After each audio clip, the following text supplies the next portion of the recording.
اس تکلیف کو صبر کے ساتھ برداشت کرنے سے۔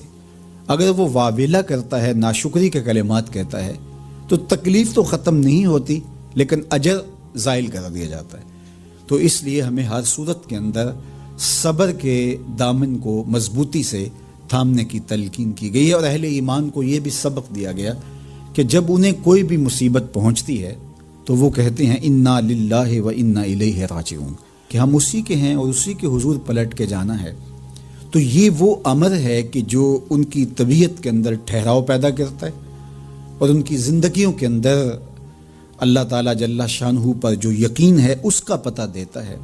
اگر مصیبت کو اللہ کی طرف سے سمجھ کے مان کے صبر کیا جائے، اس کو مقدور سمجھا جائے، اس پر واویلا نہ کیا جائے، اللہ کی نافرمانی کا کوئی کلمہ نہ بولا جائے، اپنے عقیدے میں تزلزل نہ آنے دیا جائے، اپنے رویوں کی خوبصورتی کو زائل نہ ہونے دیا جائے، تو اس کا مطلب ہے کہ وہ شخص مومن ہے، اس کا یقین ہے کہ یہ اللہ کی طرف سے ہے۔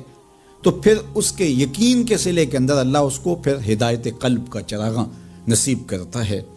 اور فرمایا واللہ بکل شیء علیم، اور اللہ ہر شے کو جاننے والا ہے، اسے پتہ ہے کہ کسی پر مصیبت نازل کیوں کرنی ہے، اور اس مصیبت سے اس کا امتحان لینا مقصود ہے، اس کے درجوں کو بلند کرنا مقصود ہے، اس کے گناہوں کو معاف کرنا مقصود ہے، اس کو کسی آزمائش میں ڈال کر کے اس کو مزید کندن بنانا مقصود ہے، یا اس کا کیا مقصود ہے، اس کو سزا دینا مقصود ہے، یہ اسے پتہ ہے۔ تمہارا رب تمہاری طرف آنے والی جو تکلیفیں ہیں ان کے اندر ہزارہا پنہا حکمتوں سے واقف ہے۔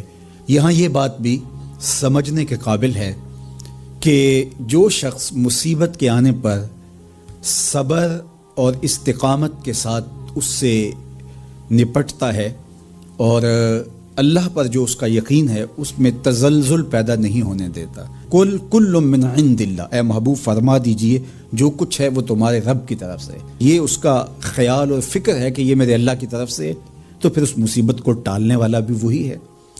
تو اگر یہ اس کا عقیدہ پختہ تھا تو پھر وہ مالک کی دہلیز چھوڑ کے، مالک کی چوکھٹ چھوڑ کے کسی اور دہلیز پہ نہیں جائے گا، کسی اور چوکھٹ پہ نہیں جائے گا، وہ اس مصیبت کو دور کرنے والا مؤثر حقیقی اللہ کو ہی جانتا ہوگا اور اسی کے حضور دعائیں کرے گا، التجائیں کرے گا، کسی شرک کا ارتکاب نہیں کر سکتا ہے، اور وہ مالک کی دہلیز سے کبھی روح گردانی نہیں کر سکتا، بلکہ اس تکلیف کے آنے سے وہ اپنے رب کے ساتھ اور زیادہ جڑ جائے گا۔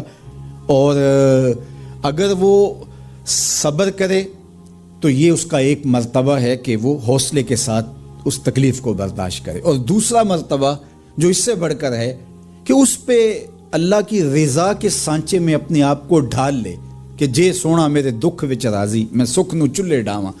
اگر وہ اس بات پہ راضی ہے تو کوئی بات نہیں ہے، میں اس پہ راضی ہوں کہ میرے رب کی یہ رضا ہے۔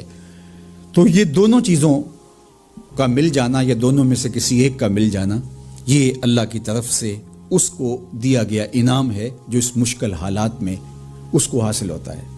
اب وہ کس کیفیت میں ہے اللہ تعالیٰ اس کو خوب جانتا ہے، کہ وہ اس پہ صبر کر رہا ہے یا اس کا اندر ڈول رہا ہے، اس کا عقیدہ کمزور تھا اور وہ کمزوری کے باعث جو ہے وہ تزلزل کا، تذبذب کا شکار ہو گیا، تو یہ تمہارا رب خوب جانتا ہے۔ تو تمہارے سینے کے اندر چھپی ہوئی کیفیت تمہارے رب کے علم میں ہے۔ حضور علیہ الصلوۃ والسلام نے فرمایا کہ مومن کا معاملہ بھی بڑا عجیب ہے کہ اسے اگر تکلیف ہوتی ہے تو اس پر وہ صبر کرتا ہے، یا اسے خوشی ملتی ہے تو اس پر وہ شکر کرتا ہے، تو دونوں صورتوں میں اللہ اس کو اجر عطا کرتا ہے، اور یہ صرف شان مومن کی ہی ہے کہ وہ مصیبت پر صبر کرے، بلکہ فرمایا کہ مومن کے پاؤں میں کانٹا بھی چبھتا ہے تو اس کا بھی اس کو اجر دیا جاتا ہے، اس کے درجے بلند ہوتے ہیں، اس کے گناہ معاف کر دیے جاتے ہیں، اس کی خطاؤں سے درگزر کر لیا جاتا ہے، لیکن یہ مشروط ہے۔ حضرت جابر رضی اللہ تعالیٰ عنہ فرماتے ہیں کہ رسول کریم صلی اللہ علیہ وآلہ وسلم نے ارشاد فرمایا، اللہ اکبر، دیکھیے کہیں کہا گیا کالا کالا نبی صلی اللہ علیہ وسلم، کہا گیا کالا کالا رسول اللہ صلی اللہ علیہ وسلم، کہیں کہا گیا کالا کالا ابو القاسم صلی اللہ علیہ وسلم، کیسے رنگ ہے۔ حضرت عائشہ بھی روایت کرتی ہیں حضور کی حدیث، تو کبھی نہیں کہتی کہ کالا کالا زوجی، میرے شوہر نے کہا، وہ بھی کہتے ہیں کالا کالا رسول اللہ۔ میرے رسول نے کہا. حضرت عباس روایت کرتے ہیں تو کبھی نہیں کہتے کہ میرے بھتیجے نے کہا, وہ بھی کہتے ہیں قال قال رسول اللہ صلی اللہ علیہ وسلم. اللہ اکبر. حضرت علی روایت کرتے ہیں, حضرت علی حضور کے بھائی لگتے ہیں نا, تو کبھی نہیں کہتے قال قال اخی, میرے بھائی نے کہا, وہ بھی کہتے ہیں قال قال رسول اللہ صلی اللہ علیہ وسلم. اللہ اکبر. یار رسول کا رشتہ کتنا بڑا رشتہ ہے. تو کوئی نہیں کہتا میرے شوہر نے کہا ہے, کوئی نہیں کہتا میرے بھتیجے نے کہا ہے, کوئی نہیں کہتا کہ میرے بھائی نے کہا ہے, سارے کہتے ہیں میرے رسول نے کہا ہے. تو یار یہ کتنا بڑا رشتہ ہے, کتنا عظیم رشتہ ہے. تو اس رشتے کے ساتھ فخر ہوتا ہے, ناز ہوتا ہے. اللہ اکبر. تو یہ کیا کہتے ہیں, قال ابو القاسم. اب یہ کہتے ہیں قال قال رسول اللہ صلی اللہ علیہ وسلم. رسول کریم صلی اللہ علیہ وسلم نے ارشاد فرمایا, اردت علی النار, میرے اوپر جہنم کو پیش کیا گیا. میں نے جہنم کا ملاحظہ کیا تو میں نے وہاں ایک عورت کو دیکھا, اس کی ایک بلی تھی, اس بلی کی وجہ سے اس کو میں نے عذاب میں مبتلا دیکھا. کیسے بلی کی وجہ سے اس کو عذاب دیا جا رہا تھا؟ اس نے بلی کو باندھا ہوا تھا, قید کیا ہوا تھا. نہ تو اس کو وہ کوئی دودھ دیتی تھی, کوئی اس کو کھانے کے لیے چیز دیتی تھی, اور نہ ہی اس کو چھوڑتی تھی کہ وہ زمین کے کیڑے مکوڑے کھا کے اپنے پیٹ کی آگ بجھا سکے. یہاں تک کہ وہ بلی بھوک کی وجہ سے مر گئی. رسول اللہ فرماتے ہیں بلی کی اس مالکہ کو میں نے جہنم کی آگ میں جلستے ہوئے دیکھا. اور عمر بن عامر الخزائی, بنو خزاعہ کا شخص عمر, اس کو میں نے دیکھا اپنی انتڑیوں کو جہنم کی آگ میں دھکیل رہا ہے.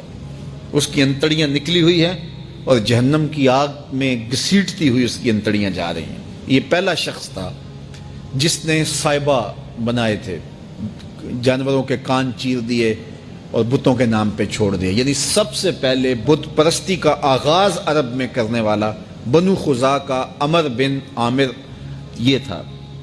تو اس کو میں نے حضور نے فرمایا دیکھا کہ یہ جہنم کی آگ میں جلس رہا ہے. چونکہ اب جتنے بھی لوگ بت پرستی کریں گے ان سب کا گناہ عمر بن عامر کے نامہ اعمال میں درج ہوگا. ان کو بھی گناہ ملے گا جو بت پرستی کرتے ہیں. اور چونکہ ایجاد اس نے کیے تھے, بت اس نے بنائے تھے, تراشے اس نے تھے, پھر اس کے بعد اس نے جانور بتوں کے نام پہ چھوڑے تھے, چڑھاوے چڑھانے کا انداز اختیار کیا تھا, لہٰذا اس کو جو ہے وہ گناہ پہنچتا رہے گا. تو کہا میں نے اس کو عذاب میں مبتلا دیکھا. تو اگر خیر کی بنیاد رکھو گے نیکیاں ملتی رہیں گی, کھاتے کبھی بھی کلوز نہیں ہوں گے.